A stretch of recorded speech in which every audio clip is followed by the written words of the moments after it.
Thank you very much for coming.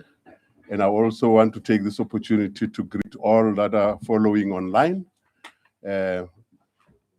My name is Kaiser Khanyago. I'm standing here in my capacity as the national spokesperson for the NPA.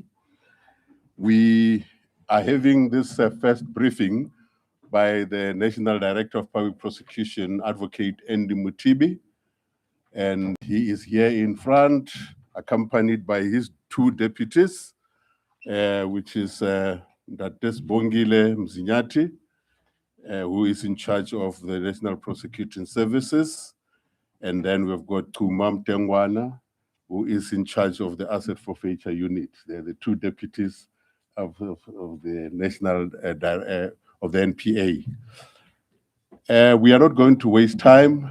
We're going to ask Advocate Mothibi to come forward and take us through his presentation, which will just outline where we are going in terms of the NPA, its priorities, and what are the issues that needs to be dealt with. And after that, we will be given an opportunity to ask questions, and that will be the program for the day.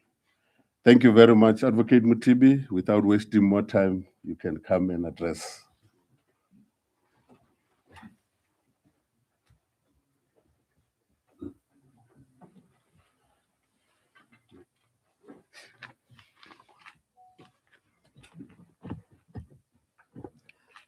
Right. Good morning, everyone.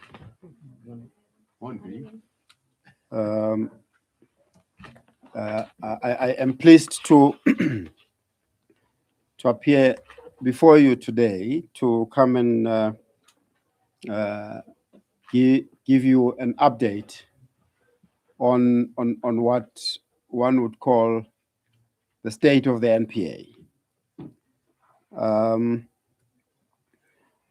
I'm informed that time is of the essence, and we have prepared quite a detailed statement for obvious reasons that we really wanted to give you the current status, but the time given to me is no less than 40 minutes, I was told, and I'll really try to stick to that. I greet you all, to the media present, the South African public. Let me also greet my colleagues, Advocate Mzinyati, as Mr. Khanyago indicated. He's the acting Deputy National Director of Public Prosecutions in charge of the National Prosecution Services. So he's almost like your COO type. He's in charge of the operations of the organization. And then, of course, you've got Advocate Tumam Tengwana, who is the acting head of the Asset Forfeiture Unit. So, as I indicate that, and this is the first time that I address the media as the National Director of Public Prosecutions. And I know that most of the media members have been reaching out shortly after I've started to really take the interviews and outline what the priorities will be and so on. And I've been indicating that I needed some time to immerse myself in the organization, engage with the colleagues in the organization, understand the status of the business, the priorities, the strategy, and then I would be in a better position to address the media. So I've done that. So I've engaged my colleagues in the organization, in the NPA, to do what I would call the situational analysis of the NPA. So that has put me in a state where I understand the challenges and opportunities facing the NPA, and those, of course, continue to test them against the country's expectations and hopes of delivery of justice and the rule of law. So the situational analysis included my approach, as I would always indicate, even at the previous organization where I was, the SIU. It is important that I really understand the people management framework, and that's what I got to understand, and the business processes that are propelling various actions in the organization, and of course understanding the enabling systems that enable the delivery of the business. I'll continue to do that in the medium term, but of course ensuring that the organization continues to deliver. So this I would call people, process, systems. Because as you know, that if all of these are not managed appropriately, the organization is likely to suffer. I also understood the governance model of NPA in the context of NPA being the branch of the Department of Justice and Constitutional Development.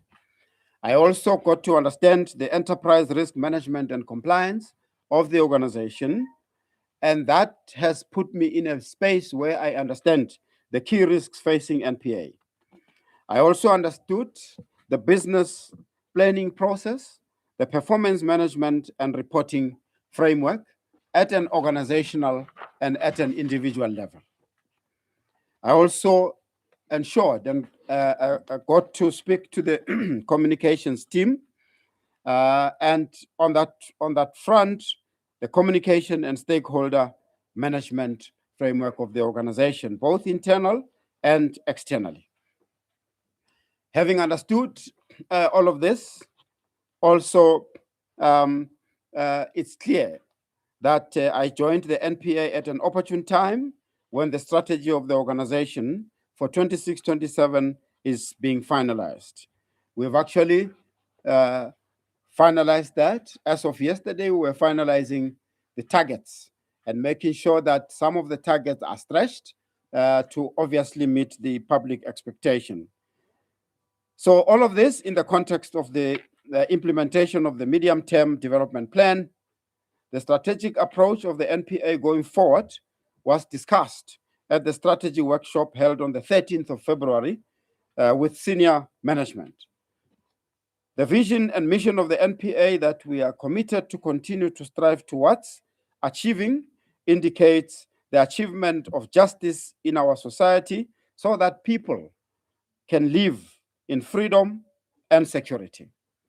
And of course, with the mission that guides us, which is guided by the Constitution, as the NPA, we will ensure that justice for the victims of crime by prosecuting without fear, favor, or prejudice. This is an injunction of the Constitution, and we'll do so by working with our partners and the public to solve and prevent the crime. At a leadership and structure level, I'm in the process of considering leadership structure and filling of critical vacancies. The NPA capacity is very critical at that score.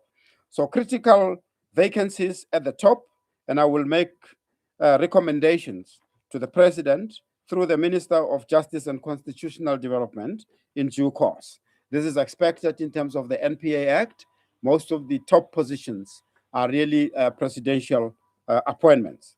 In terms of the NPA Act, the deputies of the NDPP are positions that are presidential appointments, and currently only 2 of those have got acting individuals in them, and these are the individuals you're seeing in front of you. And I'm really glad that we've been working well, and we are all agreed in terms of the strategic way forward. As you may have noticed, the DPP, Director of Public Prosecutions in Mpumalanga, has been filled, and that was publicized in the media. The filling of other positions is underway. Now, as you may be aware, that NPA has really been striving and to ensure that there's operational and financial independence of NPA. This is on the critical path, and this is part of the strategic focus area. I would really, when I speak to my colleagues, I colloquially refer to this as corporatization. We would like NPA to have operational and financial independence. I have been in discussion with the Ministry and the Department of Justice and Constitutional Development on this subject, and I'm really pleased to say that the Ministry and the Department are fully supportive and have committed to drive the legislative reform process to enhance the NPA governance, operational, and financial framework. This will ultimately ensure that the NPA will have its own accounting officers. Having discussed this with the ministry and the department, I envisage that the draft NPA Act to this effect will be introduced in the next financial year. So as I indicated, that really part of the situational analysis would entail internal and external observations.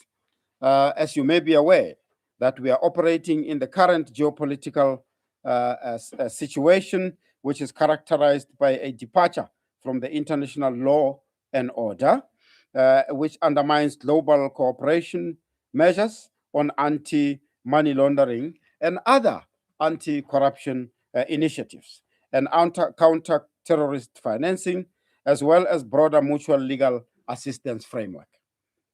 The level of crime in South Africa remains exceptionally high. While crime levels remain high, the crime resolution rate is undesirably low, and we will be focusing on ensuring that we're on an upward trajectory on that one. This is reflected in the detection rate and finalization rate due to a range of factors which we have outlined.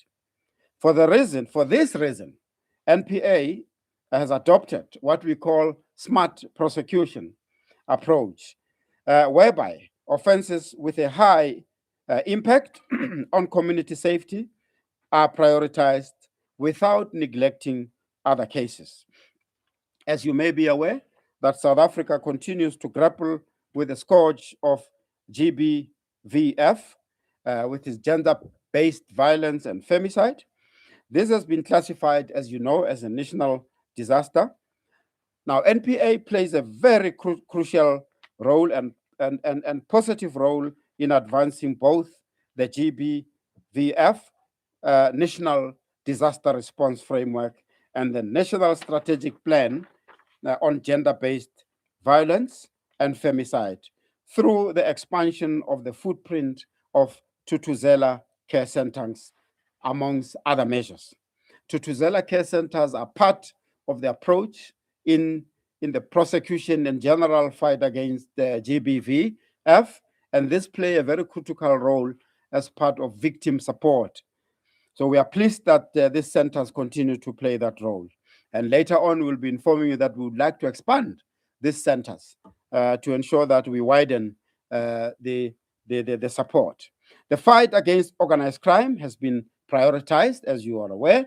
In this year's State of the Nation address, the President of the Republic, President Ramaphosa, emphasized sharply the urgency with which this crime must be addressed, when he said, I quote, "Our primary focus this year is on stepping up the fight against organized crime and criminal syndicates using technology, intelligence, and integrated law enforcement," close quote. Organized crime and corruption continue to grow at an alarming rate, often facilitated or enabled by state actors, as revealed by the Madlanga Commission of Inquiry and other previous inquiries. This negatively affects the country's rankings on various global indices, which in turn undermines investor confidence and appetite.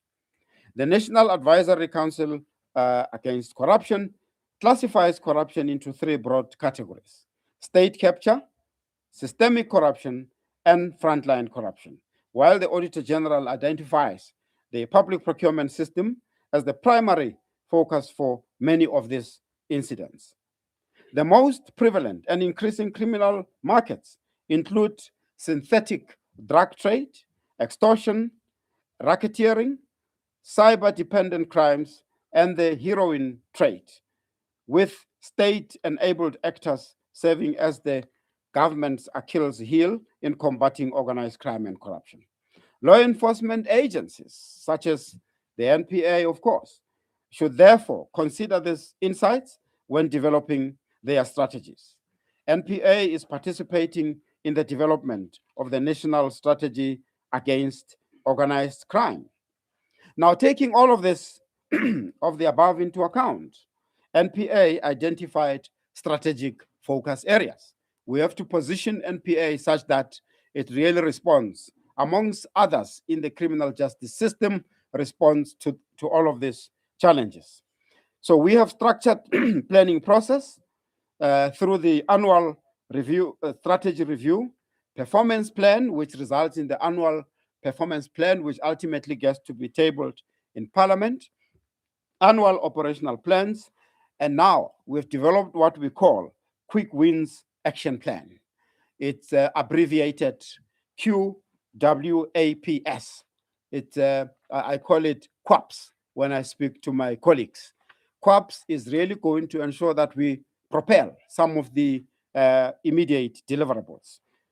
All of this will ensure organizational alignment, strengthen accountability, and delivers quick and high impact initiatives that build public confidence and while enhancing institutional capabilities. In our 2030 strategic plan as NPA, we have identified high-level strategic initiatives aimed at strengthening organizational performance, enhancing institutional capabilities, and building greater public confidence. In the prosecuting authority, public confidence, you'll hear this quite often, because this is, amongst others, really what we want to focus at in terms of ensuring that we instill greater public confidence in NPA. These initiatives are critical because they provide a clear roadmap for modernizing operations, improving efficiency, and ensuring accountability.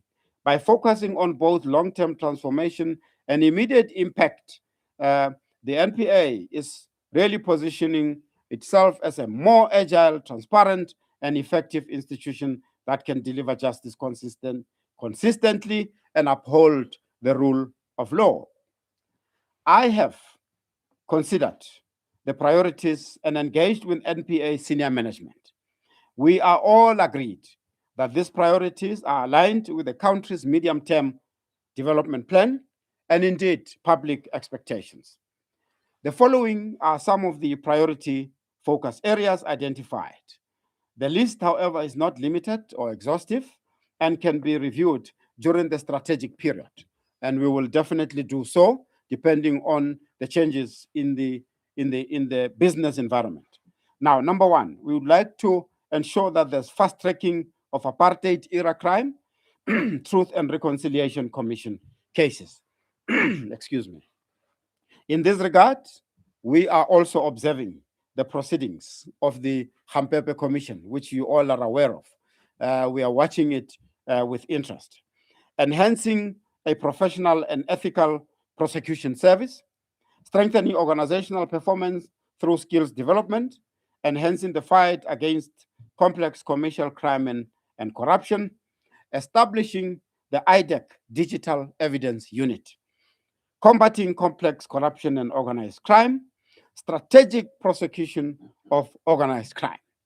We use the word strategic deliberately, strategic prosecution of organized crime, implementation of proactive communication strategy, financial and operational independence. There it comes again. expand the impact of community prosecutions, entrench digitization and implementation of electronic case management system at all lower courts. The advent of artificial intelligence have really triggered all organizations worldwide to ensure that we consider business processes that can be enabled by artificial intelligence. We are also doing that as the NPA. Right, so the NPA's high-level strategic initiatives outlined in 2025-2030 strategic plan are being operationalized as we speak through structured planning sessions with each business unit. These sessions ensure that every business unit and division translates organizational priorities into actionable commitments, with each unit contributing directly to the achievement of the broader initiatives. These focus on organizational priorities and delivering on performance necessitates that any resource constraints, particularly in specialized prosecution cases, are given urgent attention. The vacancy rate and difficulty attracting or retaining experienced senior prosecutors remains one of those common factors across that we are giving attention to as part of improving capacity of the NPA. The NPA conducted a capability review process. It was conducted. So as we resource the NPA, we'll also look at this capacity capability model that was reviewed. Now, by enhancing the annual performance plan, annual operational plans, and quick wins action plan into planning sessions, we create a clear line of sight between strategic intent and day-to-day operations. This approach ensures alignment, fosters ownership, and enforces accountability across the organization. Right now, as we conducted the planning workshop, we have noted the need for the NPA that is agile, responsive, and impact-driven. As such, we resolved that all business units in the NPA should develop all these plans that I indicated. Now, I indicated to you that we, amongst the annual performance plan, operational plans, there's also a quick wins plan that we have developed. Now, some of the key focus areas as quick wins will include addressing backlogs. I've picked up some of the public comments, some of the analysts in relating the issues around case backlogs. And we are also going to be looking at case prioritization. We are going to be focusing on enhancing ethics and integrity within the NPA. Of course, implementation of the state capture recommendations, and indeed the implementations of Madlanga Commission recommendations. I would also add any recommendations that might be coming from the ad hoc committee. We are also going to be focusing on organized crime, gender-based violence, and of course, resourcing of the organization, among other institutional priorities. We are currently rolling out a structured planning program under the theme towards high impact, strategic prosecution, and disruptive asset recovery. I'm going to come back to the issue around asset recovery later on. We are advising different business units on the alignment of institutional plans and, of course, including the quick wins action plan. This meticulous planning function will be supported by the establishment of an institutional performance review structure. At a national level, we will bring in a national performance review structure, which will be put in place, and it will kick off in the new financial year, which is from the 1st of April. Right. Now, as I indicated, we have to align with the expectations of the public and, of course, the priorities of government. A focus on organized crime. NPA strategy against organized crime has been developed, and we are wanting to make sure that this strategy is aligned with the rest of the JCPS strategies, in particular the organized crime strategy of the country. Using racketeering provisions under the POCA, which is a focus legislation, meaning Prevention of Organized Crime Act, the NPA focuses on kingpins. I had a comment this morning from the Deputy Minister of Defense while he was outlining the deployment of the SANDF, which we do welcome, that the focus should also be on kingpins. Coincidentally, our strategy and that of the country should focus on identifying kingpins, syndicates, money laundering networks, and enablers thereof. You'll see in our statement that will be sent out, as amongst others, as enablers, we include accountants, lawyers, and other intermediaries. I've seen this even in my previous work at SAU, that these are really the enablers, amongst other enablers. This then led to the development of the National Implementation Plan, which we will be continuing to implement with the rest of the JCPS. And of course, we contributed to the development of the transnational organized crime strategy. And of course, in addition, the NPA and SAPS, in ensuring that there's coordination, we developed the stabilization plan. So there's also an established organized crime component in the NPA. You will see as you receive this statement, the details of the organized crime component is going to really position NPA such that it's in a better position to ensure the prosecution of organized crime. So, of course, the organized crime include gang violence, cash in transit, haste, extortion networks, and others. So, a dedicated firearm desk would also is also established in NPA and will improve and strengthen coordination in addressing illegal firearms. Illegal firearms are something that is besetting the country, and we want to make sure that we contribute to stamping out that phenomenon. If you remove the illegal firearms, as you know, you remove the instrument of organized crime, amongst others. A dedicated firearm desk, therefore, allows NPA to move from merely prosecuting possession to dismantling supply networks and criminal enterprises, thereby curbing this violence. We are wanting to make sure that as we do so, is on an integrated basis with all others in the criminal justice system. Just in this week, we have met with the National Commissioner of South African Police Service, and this we did in ensuring that we speak to all the key stakeholders in the criminal justice system to ensure alignment. An aligned strategy with others will enable collaboration between SAPS and NPA, identification of cases, prosecutor guided. We want to stress this: prosecutor guided investigations, asset recoveries, enrollment of cases, and of course, effective prosecution.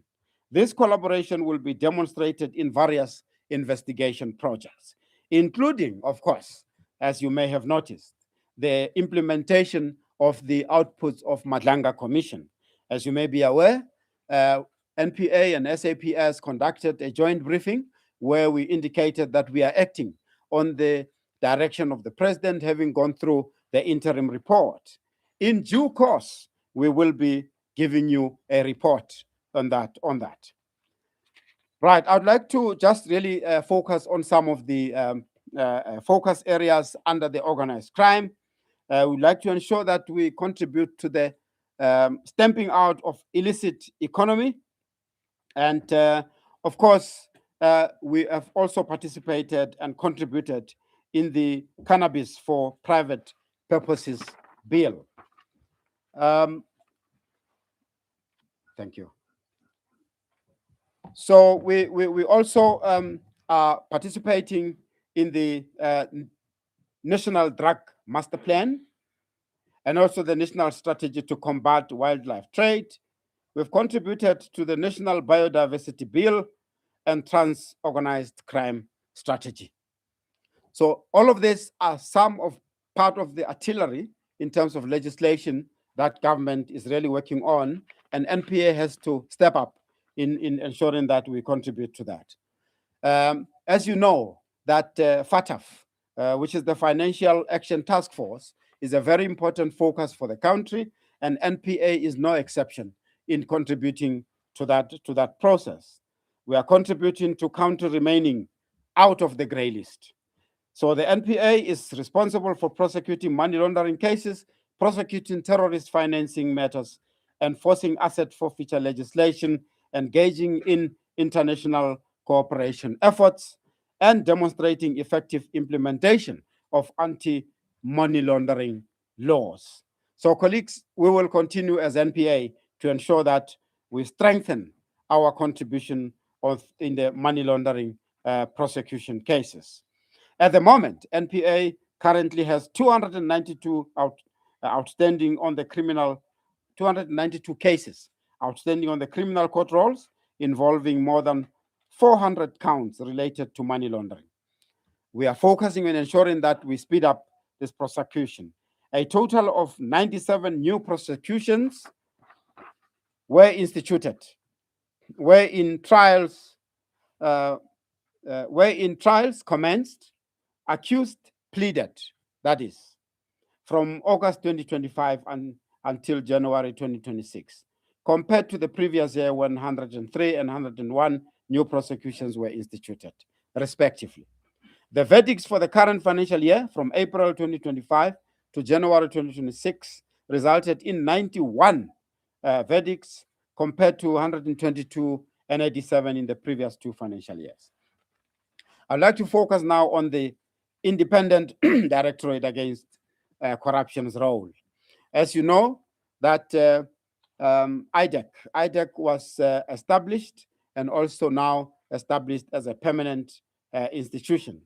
So since the start of IDEC, about 80 cases were identified as part of the money laundering investigations. 42 are under investigation and 38 investigations were finalized. 25 are enrolled to date, 5 of which were enrolled without money laundering charges, and a further 13 were finalized, closed after evaluation. IDEC also engaged in 53 mutual legal requests. So this is the role that IDEC plays as part of the FATF efforts. The asset recovery and asset forfeiture unit, as I indicated, that asset recovery is a very important part of our fight against crime. So on this score, we will not relent in pursuing South African assets and fugitives from the law.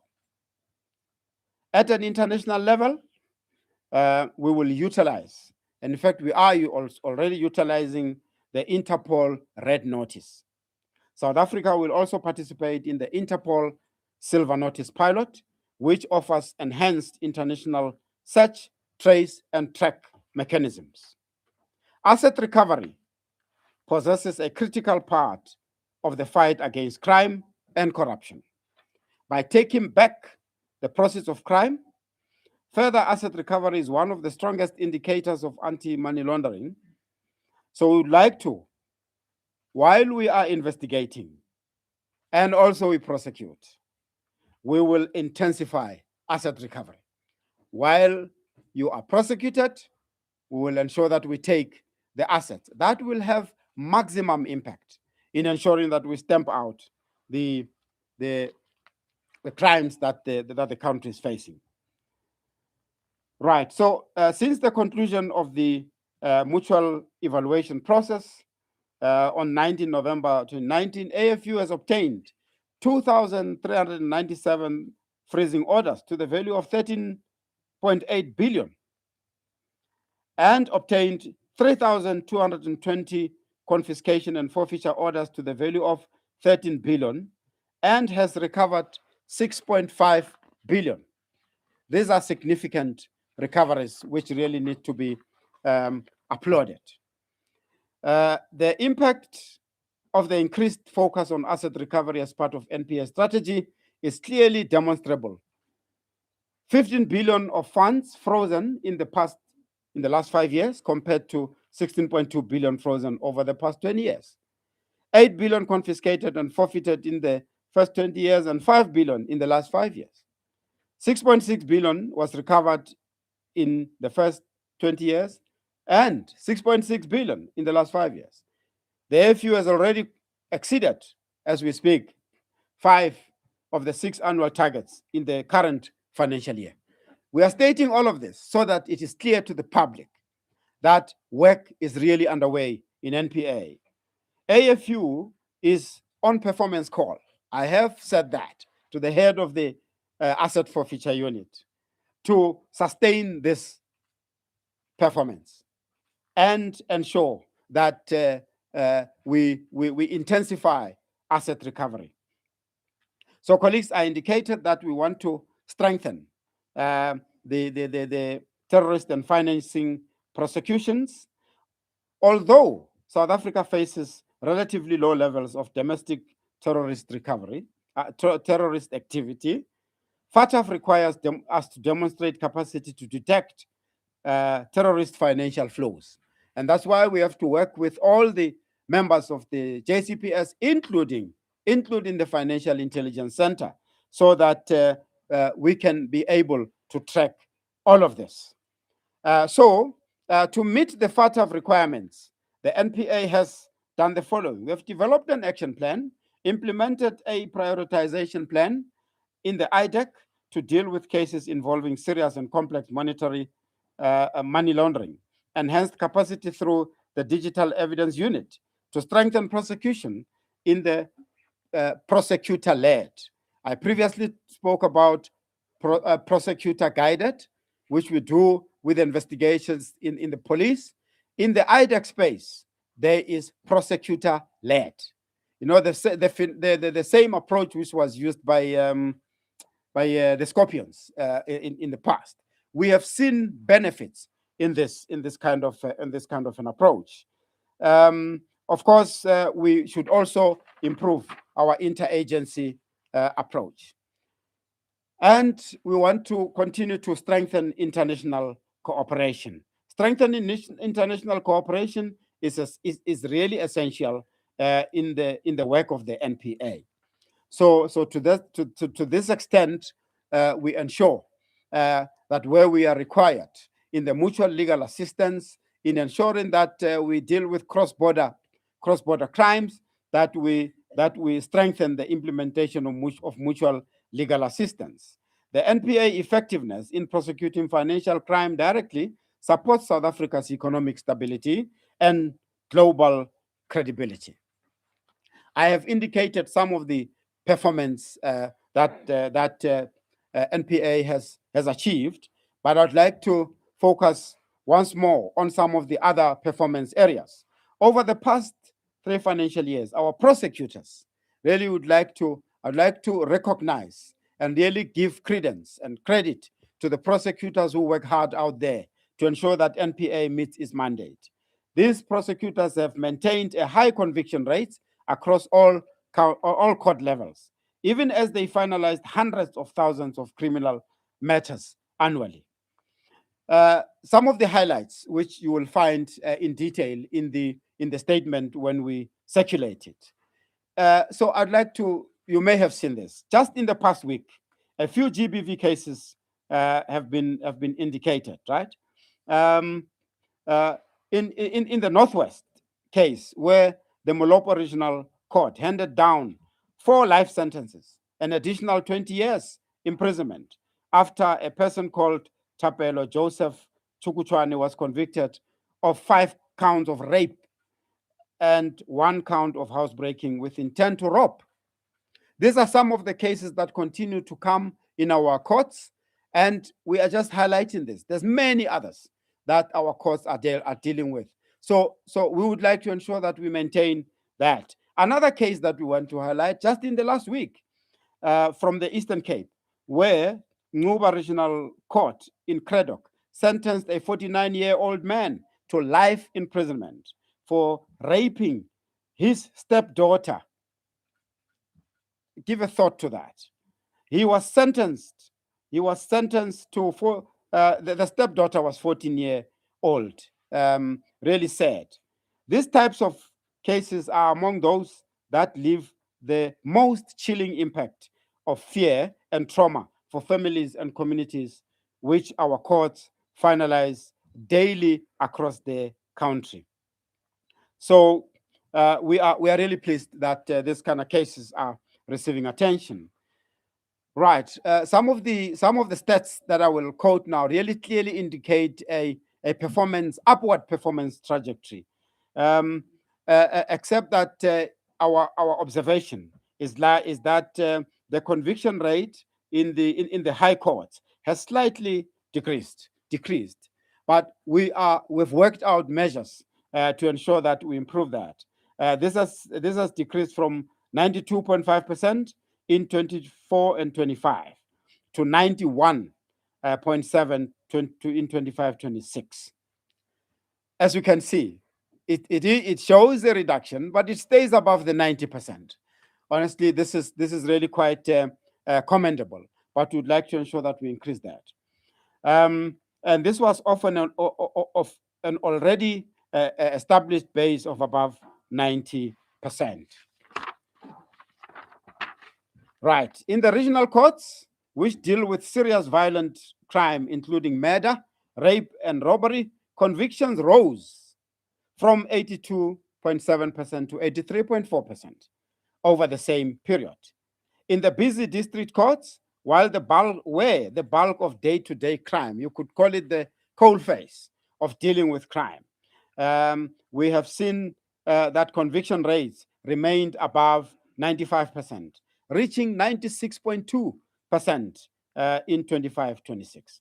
These outcomes reflect not only individual dedication, but also the NPA's investment in training, case management systems, and coordinated case flow management with the judiciary and the police.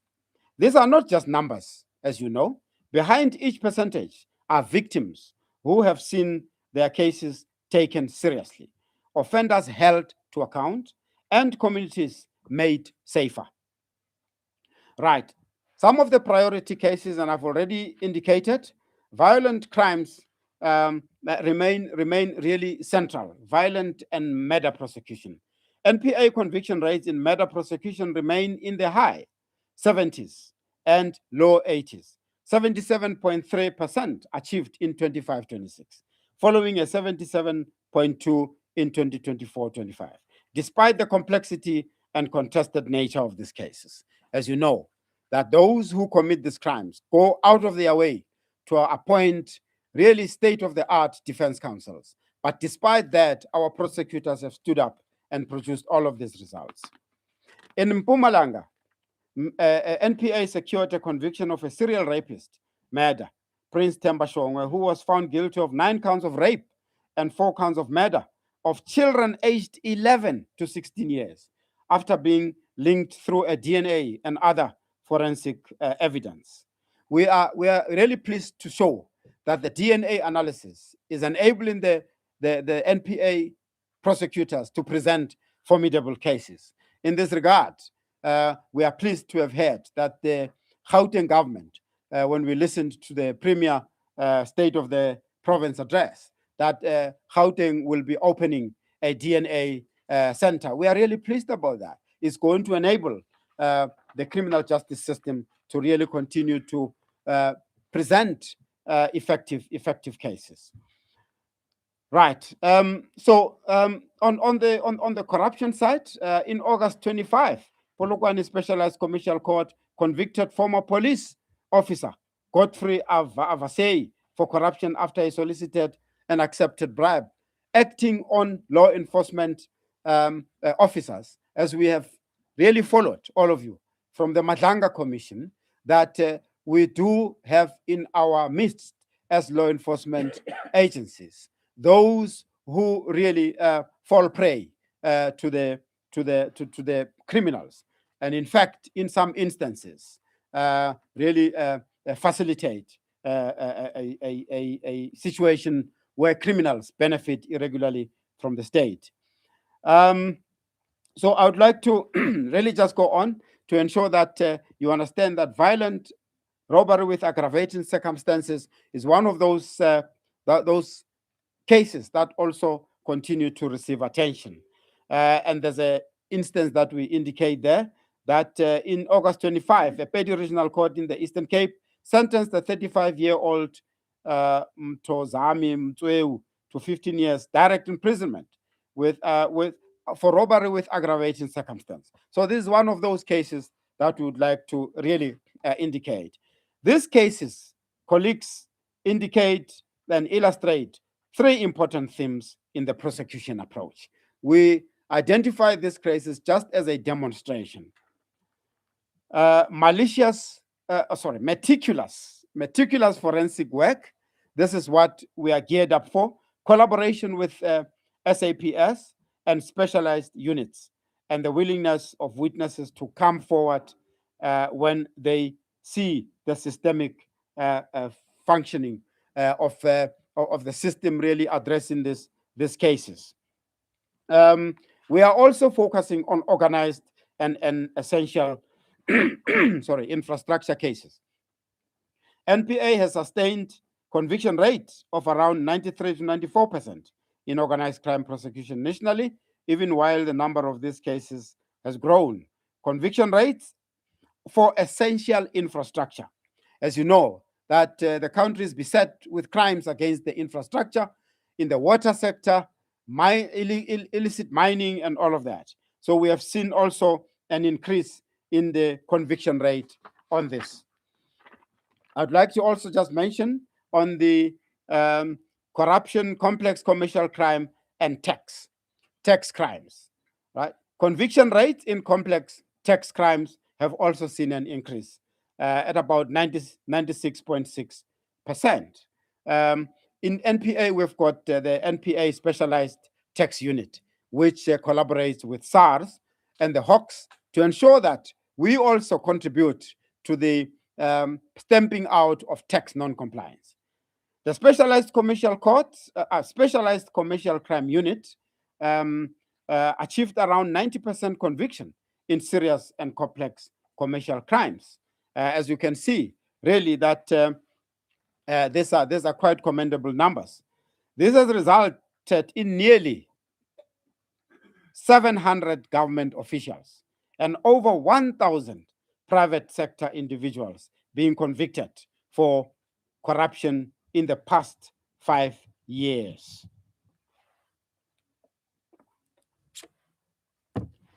Right. State capture and state-owned entities linked cases. The Specialized Commercial Crime Unit has enrolled matters linked to asbestos and South SA Express, which you probably know is one of the airlines that we had. These were the recommendations from the Zondo Commission, drawing together complex evidence against former senior officials and private sector accomplices. As you may be aware, that we've got in NPA what we call a corporate alternative dispute resolution. Using this approach, a wide-ranging settlement were reached. And by the way, it's important to understand that when these settlements are reached, it doesn't mean that the perpetrators are let off the hook. We reach settlement with corporate. The word corporate is deliberate, but the individuals, directors, and all of those that are responsible will still follow to be prosecuted where evidence, of course, is available. Now, as you may be aware, the ABB matter and the SEP matter, both of them have yielded about 4.7 billion in combined punitive reparations and recoveries. And all of these recoveries are paid over to an account that we call CARA, C-A-R-A, sorry, C-A-R-A standing for Criminal Assets Recovery Account. That account is used by law enforcement agencies and other crime preventing initiatives. Right, the asset recovery unit, as I indicate, has restrained and preserved more than 14 billion in state capture related matters. You may have picked this up in regular reports that the president gives to parliament. We are really pleased to report this. So as you know, in all of these cases, there are various officers and executive authorities involved. In fact, our observation is that South Africa is one of the few countries in the world that is prosecuting former ministers, senior officials, chief executives, and multinational companies. And we will continue to ensure that there is accountability. It doesn't matter at what level you are. Gender-based violence is one of the focus areas, colleagues. As I said, you will see some of the details in the statement that we will circulate. I've already indicated the role played by Tutuzela Care Center networks. This network has grown to 55 sites across the country in 2021. At the moment, we are sitting at 68 sites, providing integrated services to victims and significantly improving the evidence brought to court. The latest site was currently added at the beginning of March in 2026.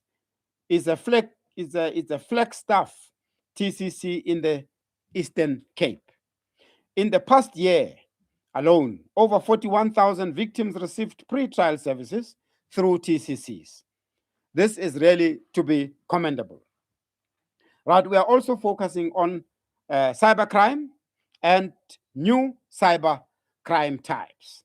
We are building a modern prosecution service able to respond to new forms of crime, from ransomware and online fraud to the use of encrypted platforms by organized crime networks. So as you know, that the offenses these days are committed in the cyber space. So we are ensuring that we enhance the mechanisms of attacking cyber crimes. I'd like to just indicate that there has been some, institutional reforms relating to the independence and the building of public confidence, over and above pursuing the independence, operational independence, and financial independence. We are pleased that on the IDEC side, right, a judge has been appointed. As you know, this is a very critical mechanism to oversee the operations of IDEC. So we will be ensuring that Judge Takalani Joseph Raulinga is resourced and is able to perform his function. Now, on the capacitating of NPA, I'm gradually drawing to a close. On the capacitation of NPA, we've got a program that we call Aspirant Prosecutor Program. This is a very important program that, amongst others, ensure that we grow our own timber, as it were. We take those graduates, law graduates externally, and those who have studied, those who are also internal in the NPA. This program really ensures that we continue to feed in the resourcing of the NPA. As we do our work, like any other organization, there are operational risks that we face relating to resourcing constraints that we will continue to ensure that they are addressed. I've been to various courts. I've listened to some of our colleagues, especially those in the lower courts. There are facility issues that we will need to continue to engage with the Department of Justice so that they're improved, so that our prosecutors there, and just really the courts in general, function optimally. We are talking to the Department of Justice in that regard. So, and one of the others really that we are focusing on is something that you will relate to. Our prosecutors from time to time are faced with what is called Stalingrad tactics. Loosely put, this is where we observe, where as prosecutors we observe that here there is no really substantive and judiciable rationale to be coming out with some of these tactics of either postponing cases or raising some of the issues. But it is the prerogative of the litigants, those that are defending the accused, to really employ all the law that allows them to. We respect that. So we have now taken really a step to ensure that we train our prosecutors in accordance with the Criminal Procedure Act so that they can stand up against those who demonstrate Stalingrad tactics. Colleagues, we will also want to ensure that we take the whole of society approach and the whole of government approach.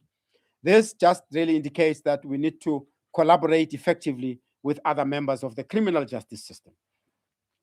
I'd like to just briefly indicate on the state capture investigation and prosecutions.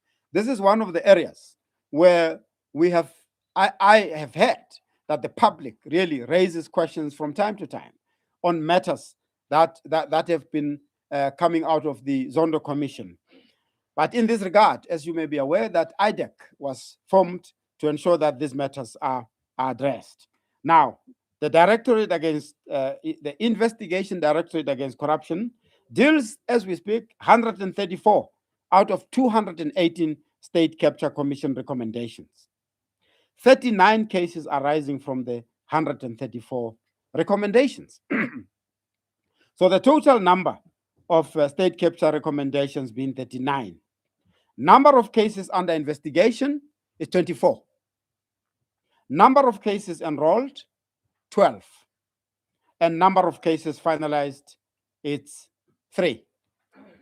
There is a progression in dealing with these cases. Similar to how I have engaged other divisions in NPA and putting them on performance call, I have put IDEC on performance call to ensure that matters are speedily assessed, investigated, and ensure that we enroll. So on that score, there are more cases that are likely to be enrolled emanating from the Zondo Commission. You would have realized and observed that we have had a conviction and sentencing of a former parliamentarian, Mr. Vincent Smith, to 7 years last week in relation to the Bosasa matter. This is the matter that has been investigated a while back, but we are glad that this is a significant outcome that will really show that we are responding and ensuring that we address matters of this nature. And there is a colloquial call for orange overalls. This is one of those instances. And there are other instances that will ensure that are enrolled where we enhance prosecution. And to do its work, IDEC has been supported by the Digital Evidence Unit. We go in detail in the statement, but that Digital Evidence Unit is really to ensure that the gadgets and all the tools that the criminals use to commit crimes. If we seize laptops, we seize computers, we seize cell phones or any other gadget, this Digital Evidence Unit is enabling us to ensure that we unravel all of those gadgets. We are really pleased that this is supportive. Another area that we'd like to show you is that we are focusing on ethics and accountability. This is an area that we are really ensuring that as we do our work, we need to ensure that ethics and accountability and integrity in the NPA is also addressed. So there is a program. There is a program in NPA on an ongoing basis. There is an integrity program which requires disclosure of assets, disclosure of business, disclosure of conflict of interest. Okay, so this is done on an ongoing basis, and this is very helpful. But we are taking this a step further in line with the calls by the president, the calls by the minister, to ensure that we do a lifestyle audit as it is done across government. So I'm pleased that my colleagues have really been working on this, and we are agreed that we are going to implement this, starting with the senior management, the executives, and the management committee of NPA. I'm really glad that that will be implemented, and that will enhance really the integrity, ethics, and accountability. Civil litigation against NPA. You may know that as we do our work, we also get litigated against from a civil litigation perspective.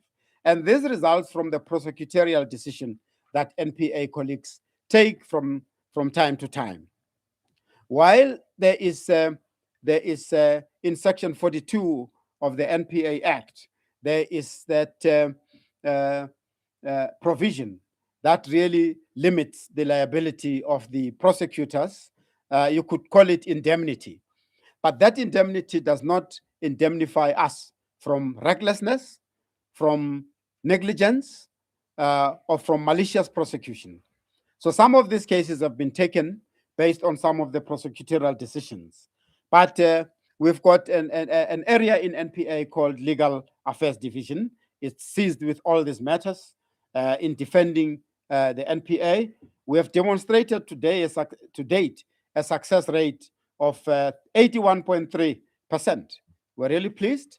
In most instances, we are able to demonstrate to the court that the litigation is frivolous or it cannot be substantiated. So in this instance,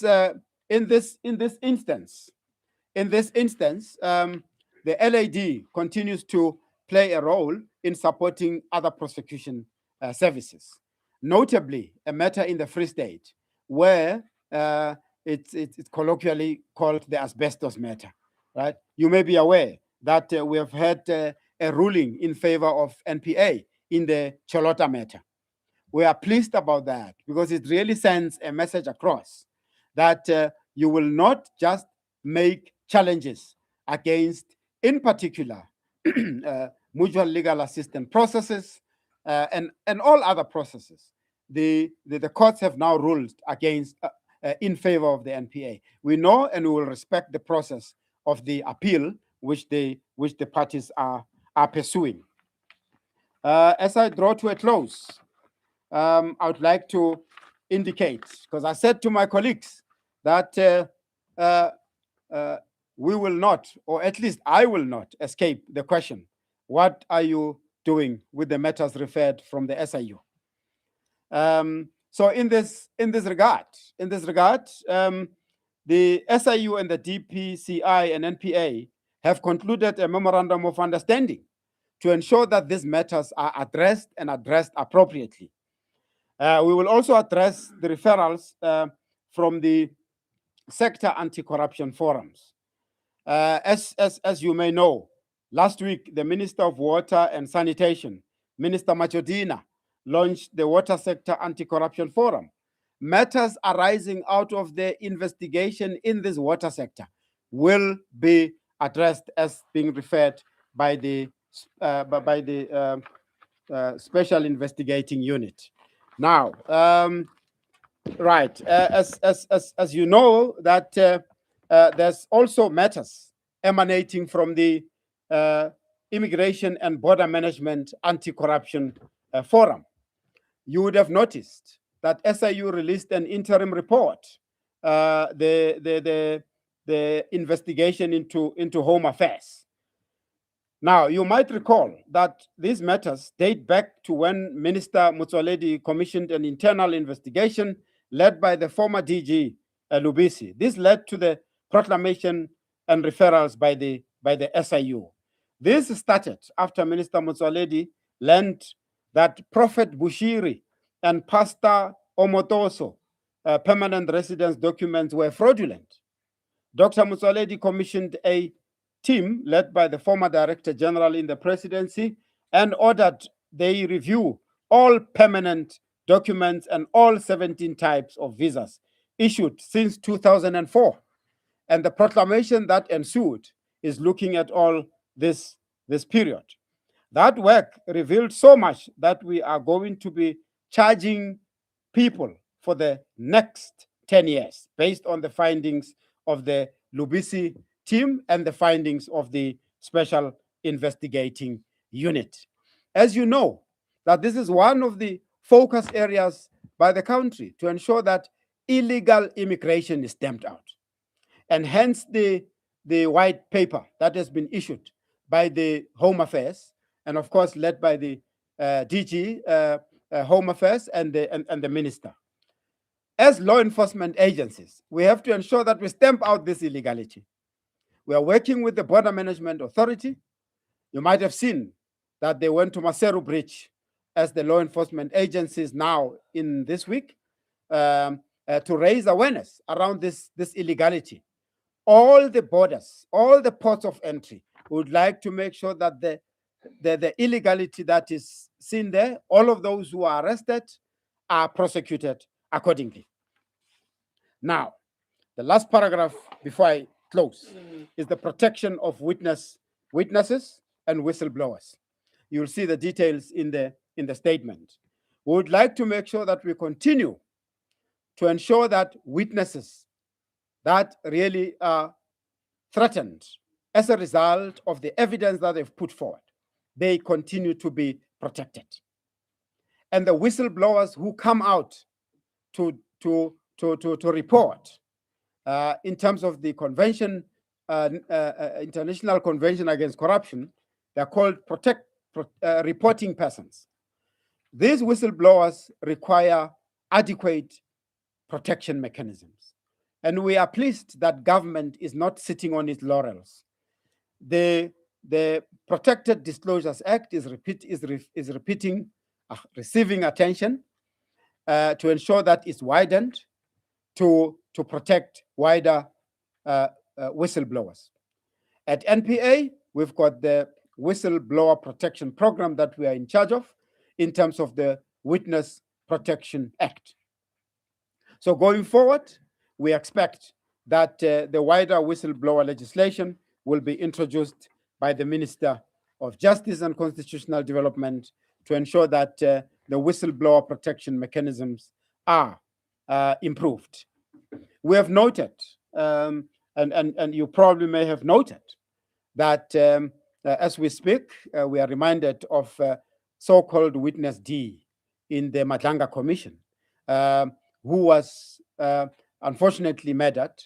And although the investigations are still ongoing, there is just that indication that he might have been murdered for the evidence that he gave at Madlanga.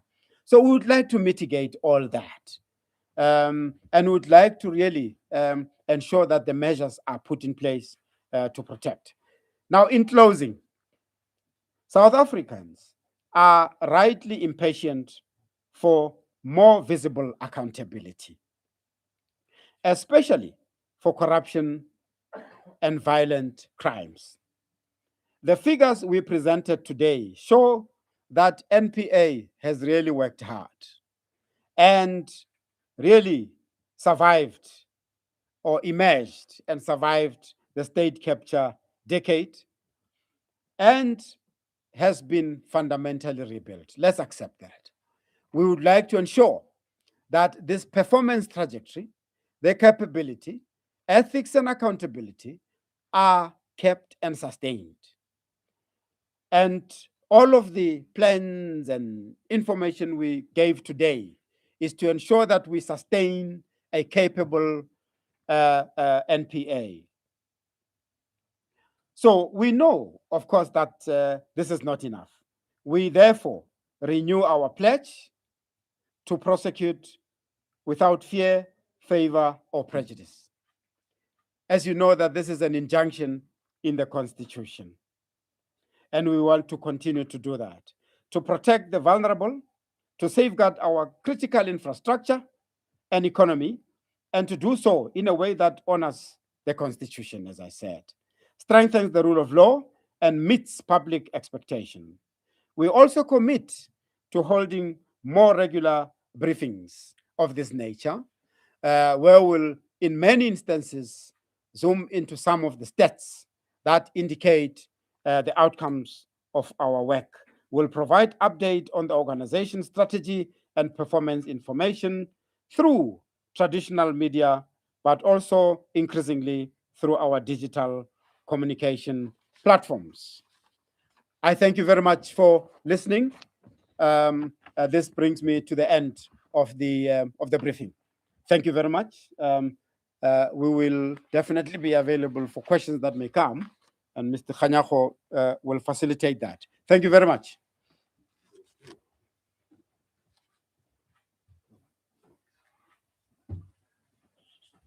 Thank you very much. I think you can have your bottle of water. You've been listening for an hour. Thank you very much. Yeah, and we are now at the end. I think, like the advocate Mothibi said, we had to do a long one because it was the first one, so that we are able to then give you the snippets of what is happening in the organization, and then we then give you an opportunity to then ask questions. But as you might have heard, he has also committed that we'll do regular press briefings to give you updates, and those ones will not be as long as this one. Don't worry. Thank you very much. Let us get to the section where we deal with the questions. Can you raise your hands? Let me see. 1, 2. Those the two that I see. Those lights are too bright for me. Okay, maybe I must wear some shades. Heidi, you can start. Jacques from NPA. And I have a couple of questions. The first question is with regards to your capacity, but also skills that's been identified. The fact that you might have people in the NPA, but a lot of people that had the skills to handle some of these big cases that you are handling are not there anymore. So how are you going to handle the issue of skills and capacity? And advocates, if you could just kindly explain to us, when you speak about the NPA's governance, operation, and financial framework with its own accounting officer, what exactly does that mean? How is that going to look when it does come into effect? And then just last question, when you were the head of the SIU, you made a comment about Hangwani Maumela, that there is sufficient evidence for a prosecution given what you have found at the SIU. Now that you are the head of the NPA, will you be taking up specifically that matter, especially given in light of what's happened with Maumela? Thank you. Thank you. SABC. Francis Timo from SABC News.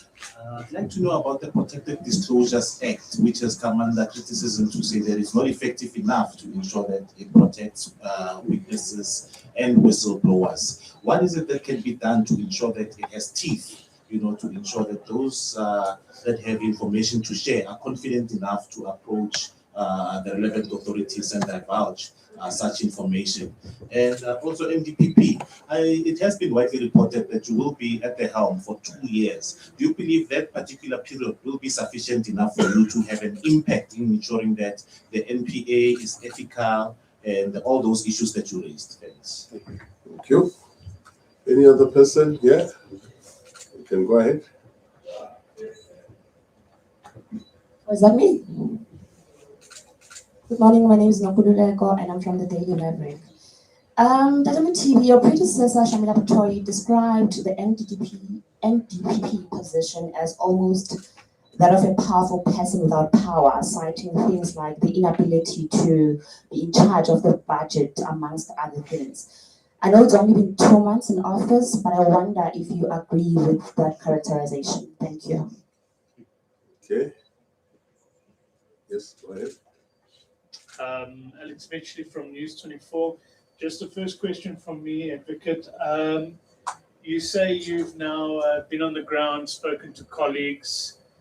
Perhaps you could just give us a bit more of an overview of the NPA that you found. What sort of state is it in?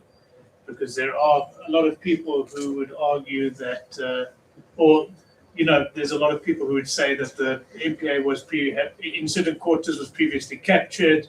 There's a big skills drain going on. There are a lot of different issues, but perhaps you can tell us your view of the NPA that you have now found. Thank you. And the last one. Thank you. I'm Hawelo Mawolego from UFM. I've asked this to police without an answer. This thing of illegal mining. When people are arrested for illegal mining, what is it in the law other than you're prosecuting them for being in the country unlawfully or for the possession of explosives, the actual harvesting of minerals without necessarily getting a mining license? Which law in particular makes it a crime? Because it would appear that there's no such a law currently. So I just need clarity on that. And regarding the so-called state capture period, advocate, you keep referring to the 10 years of state capture, which sort of politicize it and inadvertently invites a question regarding pre-94 crimes. There's widespread perceptions that people frantically looted state resources on the eve of the democratic breakthrough. Is there something in the law of the land that prevents the NPA from prosecuting people for corruption that was committed during that particular period? And also, I'm keen on your view on cases that are dragging, and I will use the convenient example of the Senzo Meyiwa trial. You can even address the family if you wish to do so, as to looking at what happened also with Omotoso. The general view is that those don't inspire confidence. Do you have a comment on that as to whether you are able to take the country into confidence to say we'll get a conviction at some stage in the sense of Meyiwa murder trial? Thank you. Thank you very much. The NDPP will then respond, and he will decide if there's a need for him to refer to any of his deputies to comment on some of these matters. Really, it is important. All of them, if given a chance, come and explain. Thank you.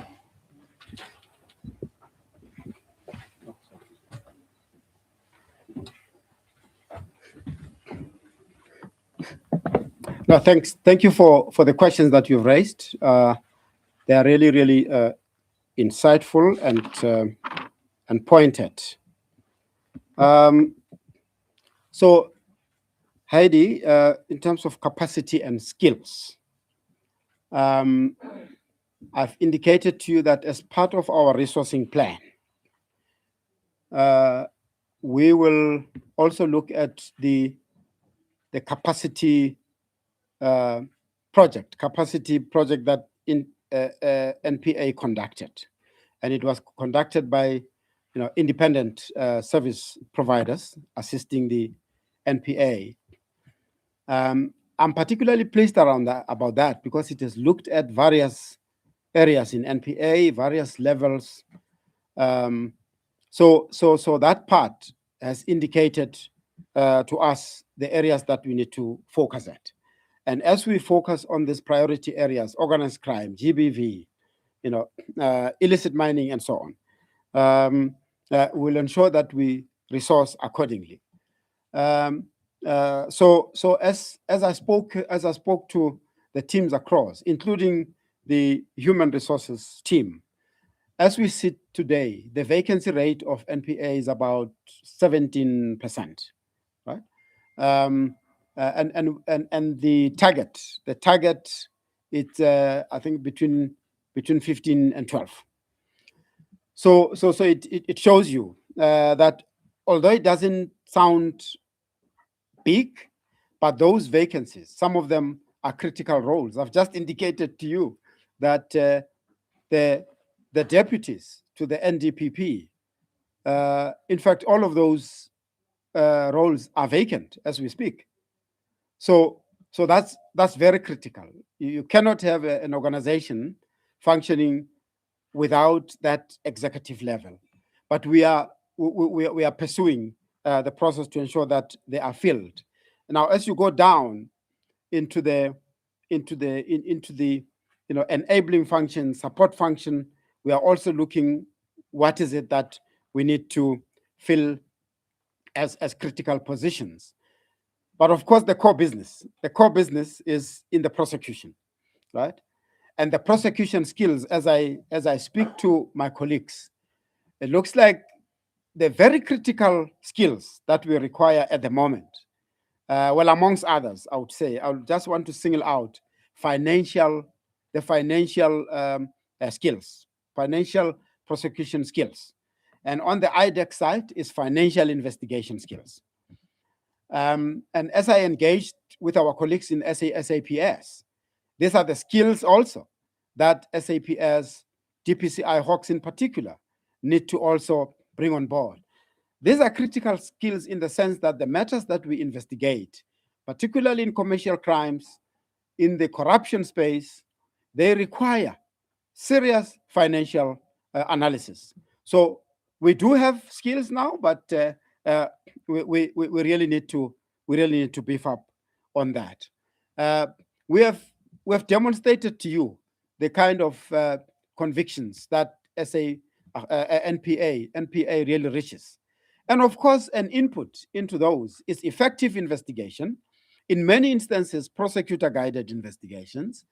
So those inputs results in these outputs where you've seen a good number of convictions. That should tell us that they are really, number one, committed prosecutors and skilled prosecutors at all levels, high courts, regional courts, and the lower courts. But of course, it is our duty to ensure that all of those skills that we have identified are filled. The question around the NPA ultimately having its own accounting officer. Heidi, you may be aware of the provisions in the Public Finance Management Act. The Public Finance Management Act makes provision for various scheduled entities. So, with this corporatization process of NPA which may result, or in fact, it will result in its financial and operational independence. Part of what we need to look at is the kind of the entity configuration that's required, and the Amendment Act will speak to that. We have a process that we are kicking off as we speak. That process will look at the legislation, the content of the legislation, and ultimately answer your question. What type of entity will NPA take? If it's a Schedule 3 entity, it will result into NPA that has got its own accounting authority. Because as we speak, Schedule 3 of the Public Finance Management Act provides Schedule 3 entities with accounting authorities, right? It's unlikely to be a Schedule 2 because it will not be a business entity. Schedule 2s are like your SAA, ESCOM, and the others. So my projection and legally considered projection is that it may end up as a Schedule 3 entity. But of course, the work still has to be done. So that's the rationale around NPA ultimately having its own accounting office or accounting authority, depending on the entity configuration that it ends up being. Date offense, the Protected Disclosures Act, and I agree with you that as it provides at the moment, its coverage is not wide enough to cover other whistleblowers that are outside of the employer-employee environment. The Protected Disclosures Act, as you read, if you read it now, currently, it limits the protection to those who disclose wrongdoing, but in the employer-employee relations space. So the intent is to widen up, and of course, if I recall well, the Ministry of Justice might have, taken out some of the proposals. So for comments, if they haven't done that, they'll be doing that soon for public comments. It will also consider instances like incentivizing whistleblowers and. So, but to your point, PDA as it stands at the moment, it doesn't provide sufficient protection.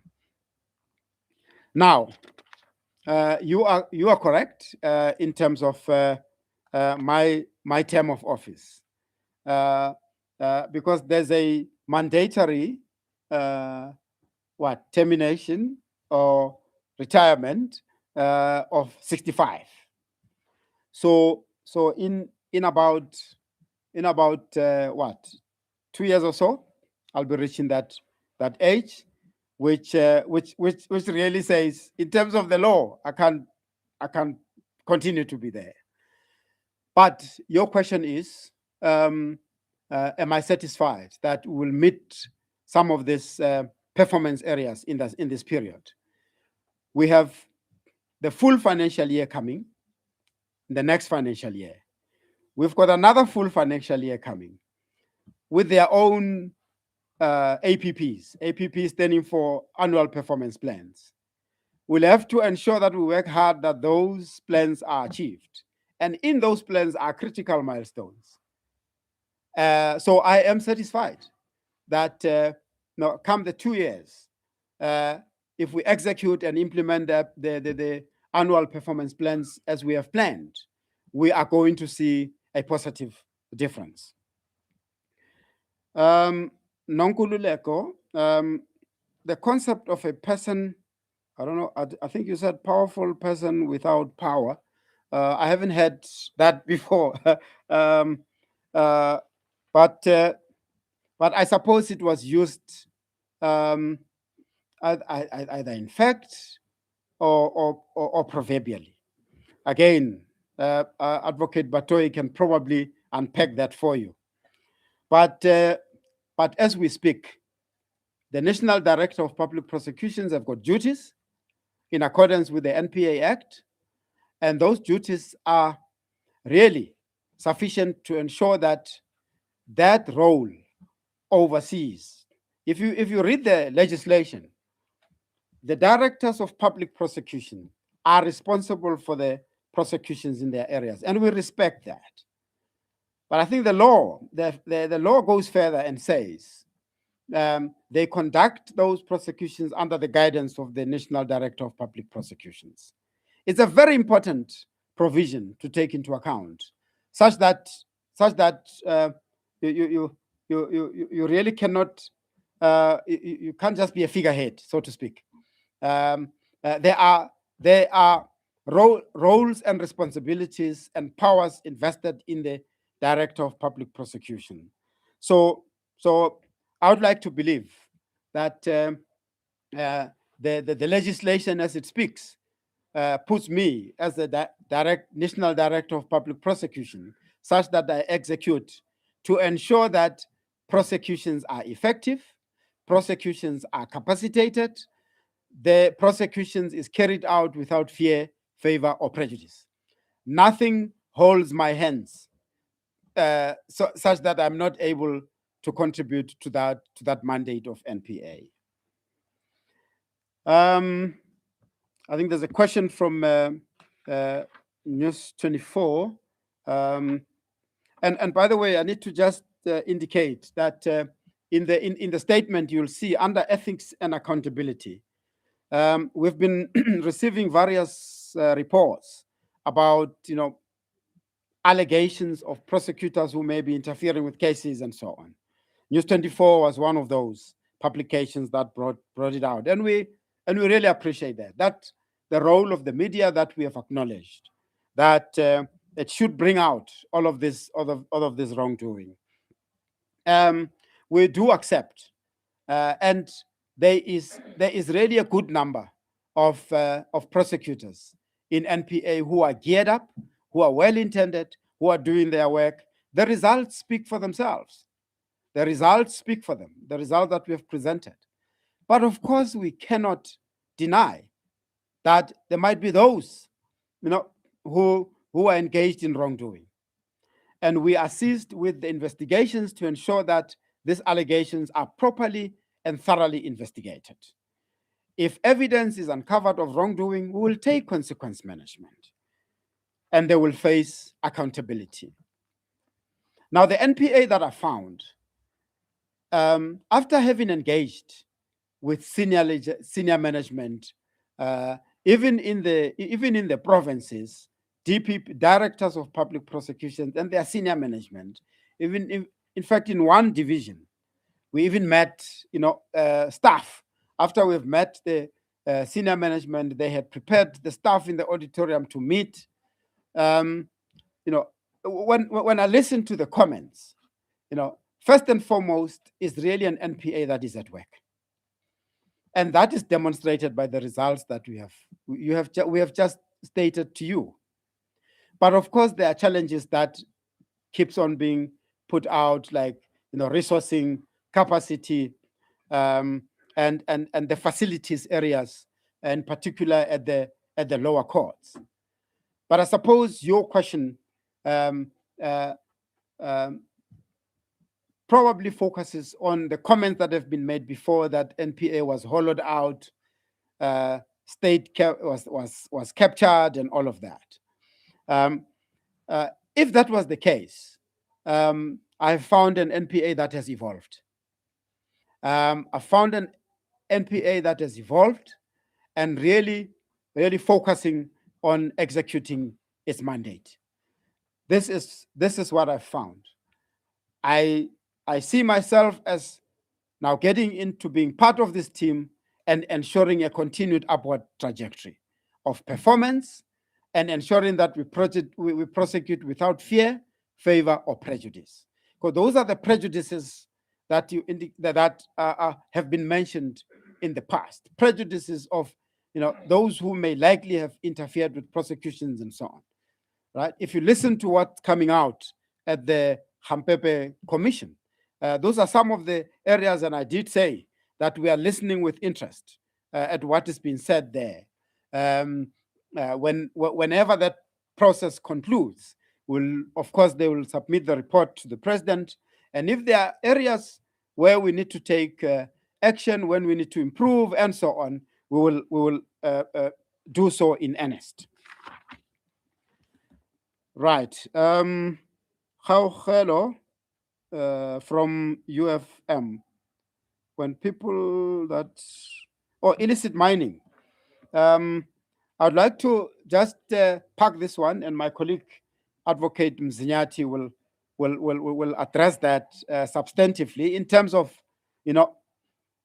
illicit mining. Is it a crime, or what are these people busy with in terms of, criminal action, right?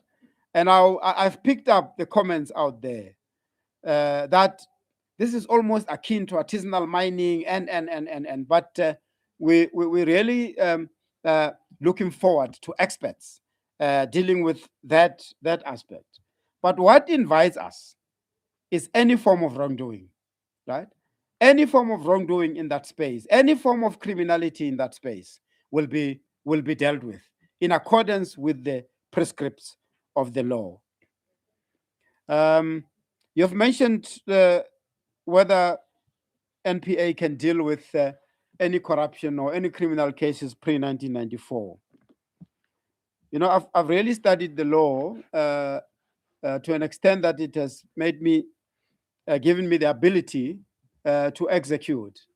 But in my studies of the law, I don't remember where it is said that, dealing with crime, you may be faced with prescription. Crime doesn't expire, so to speak. So if there are reports I mean, I come from an institution where some of the proclamations, like we have said now, with Home Affairs investigation, I mean, it dates back to what, almost 22 years back or 21 years back. So to the extent to which you may have information that can be translated into evidence pointing to wrongdoing or criminal action prior to 1994, we will certainly look at that. There is no impediment, just to respond directly to your question, in dealing with those. Cases that are dragging, I indicated to you that amongst other focus areas, we'll focus on the case backlogs, right? And some of the cases, I mean, you use the word dragging, which has a connotation that, you know, the case may have been unjustifiably on the roll or not being completed. The Meiwa case that you quote as an example, and I've had the opportunity to engage briefly when I visited Gauteng local division, Gauteng North local division, where the case is. The prosecution team have really briefed me sufficiently to indicate that there are prospects of success. I would put it that way. Of course, that is a prosecution process that is underway. And again, I would really not want to go into detail on that. But to your case, the prosecution has briefed me that they are really doing their part and working hard, working really hard, despite the complexities, the amount of evidence that they must, you know, go through. They are really doing their part. And I would like to really urge the public to give them the space and the opportunity to prosecute without fear, favor, or prejudice. Thank you. I'd like to just give my colleague, Advocate Mzinyati, to come and make comments on the illicit mining part. Thank you. Oh. Oh, sorry about that. The Maumela question. Yes, Heidi, you're right. When I was the head of the SIU, remember we released an interim report. An interim report also indicated that we are dealing with syndicates, and some of the syndicates were indicated that were sort of under Maumela. So when I got at NPA, and as recent as this week actually, after the SIU released their report, I was busy going through, and in fact, I spoke to my colleague, the head of the AFU, and said there are matters in that investigation that are attracting AFU services in the Home Affairs and possibly in the Tembisa investigation, and we are assist with those matters. In fact, I called on all the criminal referrals in the Tembisa investigation that have been referred to the NPA, and indicated that they need to be attended to, including where there was a referral of Maumela. So all of those will receive attention, I can assure you. Thank you.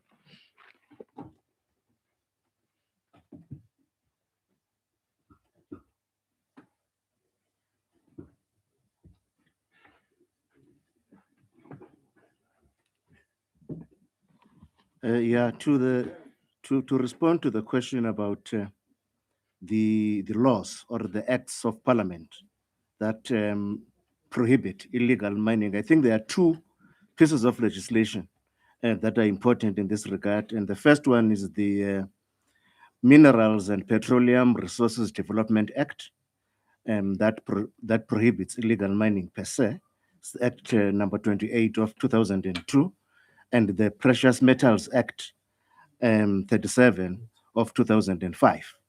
That one prohibits, possessing precious metals and smelting, processing them without a license. So basically, those are the two key pieces of legislation that regulate or prohibit illicit mining. Thank you.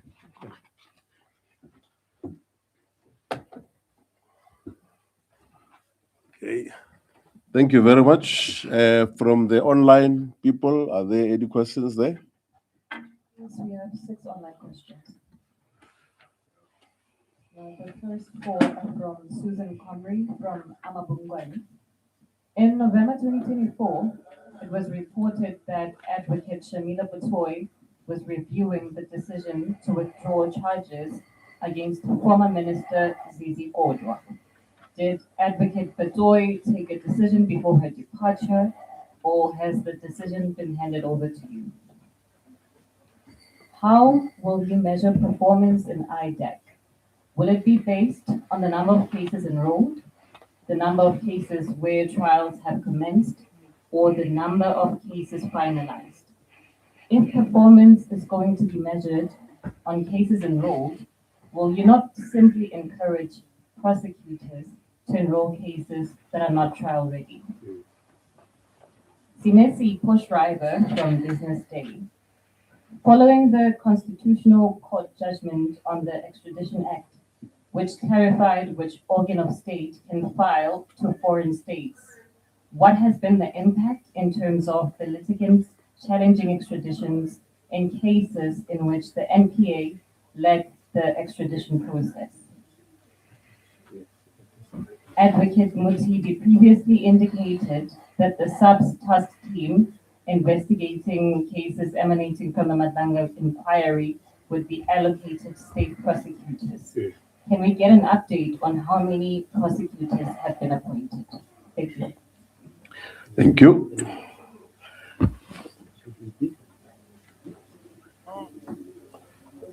Maybe I must take the last people in the room so that we are able to then draw to the end. ENC. Oh, newsroom. Okay, I can't see very properly. Oh, it's Nobile. Nobile, I see you. Newsroom. All right. Can you speak to the mic if possible? Can you hear me now? Yeah. All right. So Nobile Matala from Newsroom Africa. I've been covering the Nkabinde inquiry, so I'm interested to know if the advocate has been watching what has been taking place at the Nkabinde inquiry with a keen eye, especially with regards to the fact that one of your DPP is currently standing before that inquiry, and it's very important to understand what will happen in South Gauteng, but also to understand if the NPA, what's the NPA's reaction with regards to them rejecting for that cross-examination to take place. Lastly, there's been evidence that have been put before the inquiry with regards to the Ketamana unit and Major General Boys and racketeering charge. Perhaps what is that going to amount to? Are you going to be looking at those cases, especially because it's been highlighted that this evidence was not before court? So in their wake of any evidence. Thank you. Thank you, Nobile. Any last person this side so that we close? Yeah. Okay. Media 24. Just on the Madlanga inquiry, just 2 questions there. The first is, are you guys waiting for the inquiry to wrap up before you start pursuing suspects that have, potential suspects that have started appearing? I mean, anybody following, there's already at least prima facie evidence of kickbacks, corruption, et al. From some of the different officials that have appeared already. So are you waiting for it to close, or are you going to pounce, what's happening there? And then just also related to that, are you concerned at all about future legal challenges of some of these suspects that you may or may not arrest and charge with the fact that the Madlanga inquiry is technically looking at evidence contained inside dockets that will be used for prosecution. And you know, these same suspects are being forced to answer questions relating to that evidence in those dockets.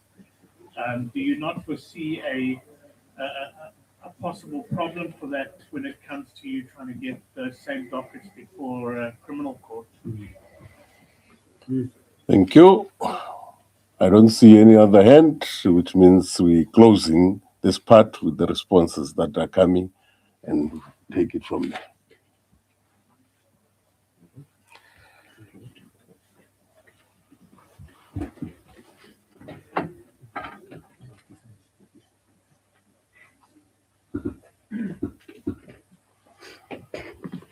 No, thank you. Thank you for the follow-up questions.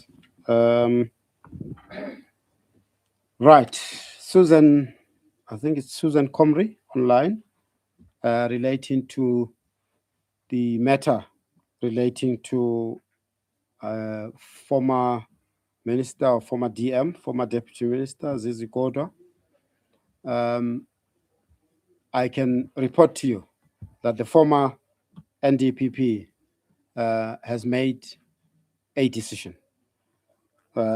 However, in terms of the process, that decision must be processed back to the DPP for actioning. So she didn't leave it to me. I think that was the other question. How do we measure performance of IDEC? There are performance indicators in various of the divisions, but in particular on the IDEC side, I emphasized a lot on the implementation of the Zondo Commission, because IDEC was first and foremost established to ensure that it investigate outcomes of the Zondo Commission. So that is their key performance area. And there it will be the effectiveness of investigating those cases, getting those investigations completed and getting the dockets trial ready, and the trials of those cases, and of course, the conviction rate as we measure everyone in the organization. The issues around extradition, as NPA, we have noted the judgment, and of course, when I arrived, that's one of the areas that I indicated to my colleagues at NPA, and of course, given the judgment, they were already doing that. So there is an assessment. There is an assessment of matters that are at court, and to determine the extent to which they would have been affected. As we speak, the assessment is either been concluded, and Advocate Mzinyati can indicate that.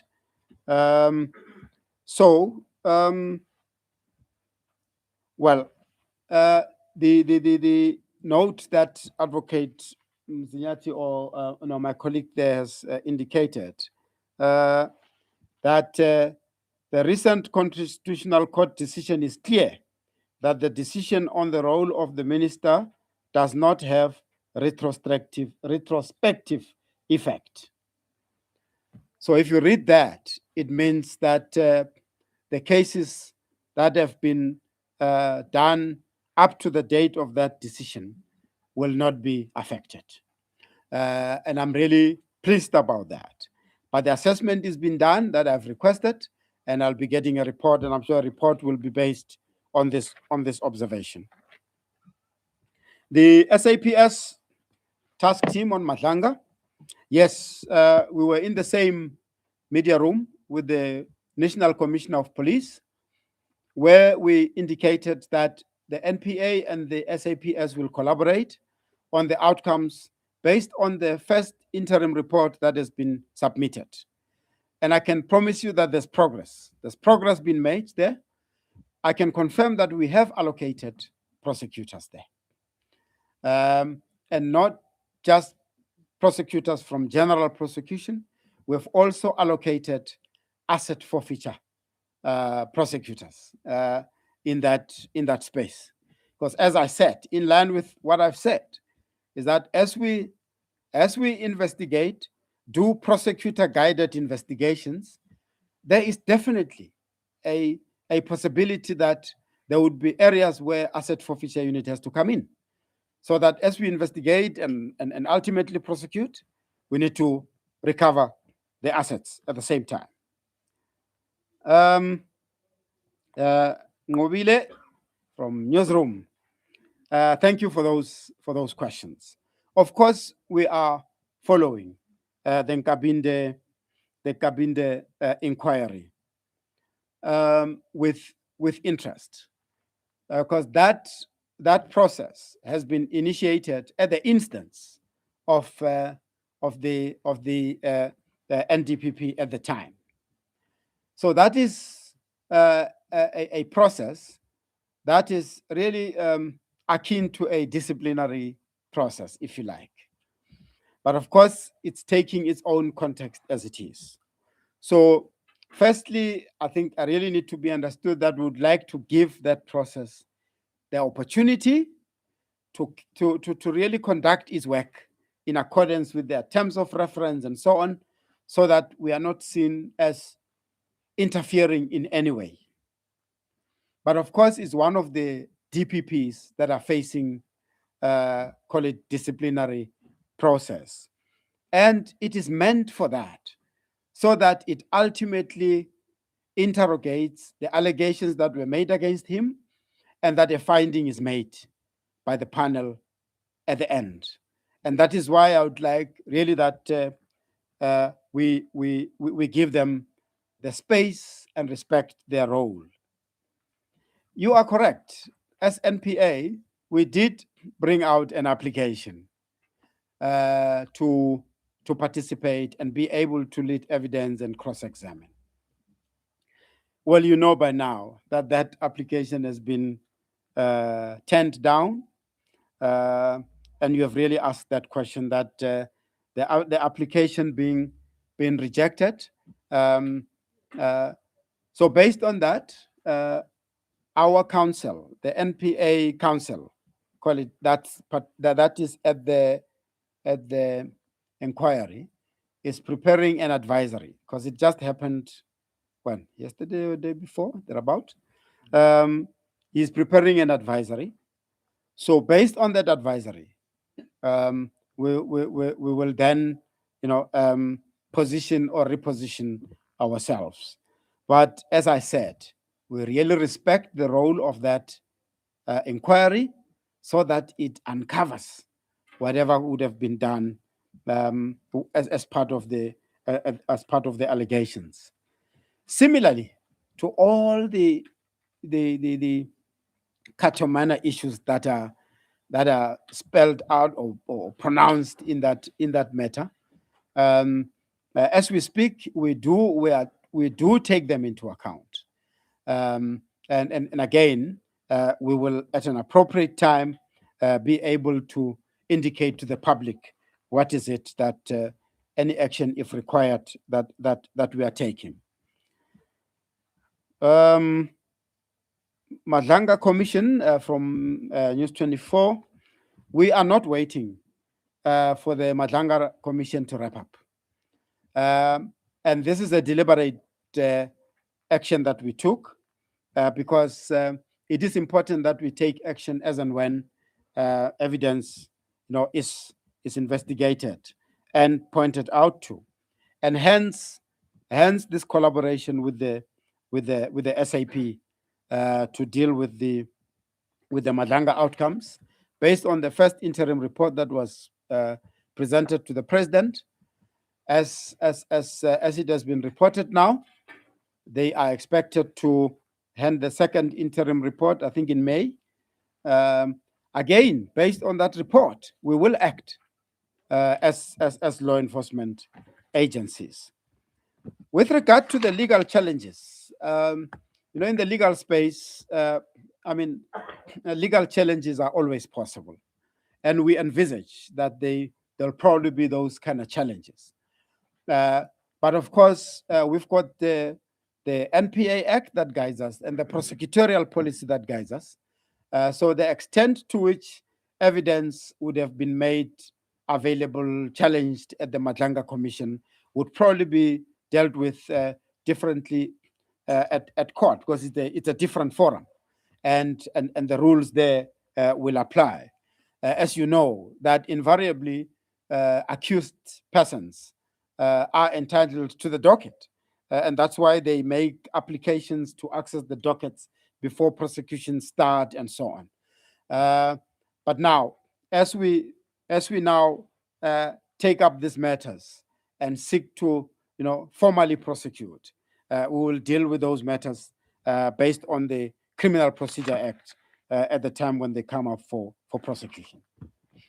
I would like to pause here and just give my colleagues the opportunity if they have any comment. Thank you.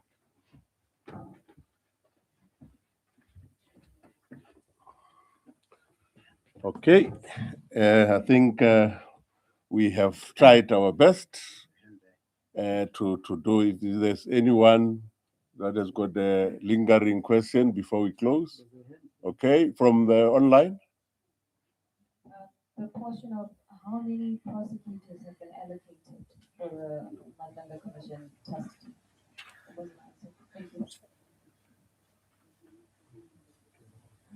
Do you want to answer that? I don't think.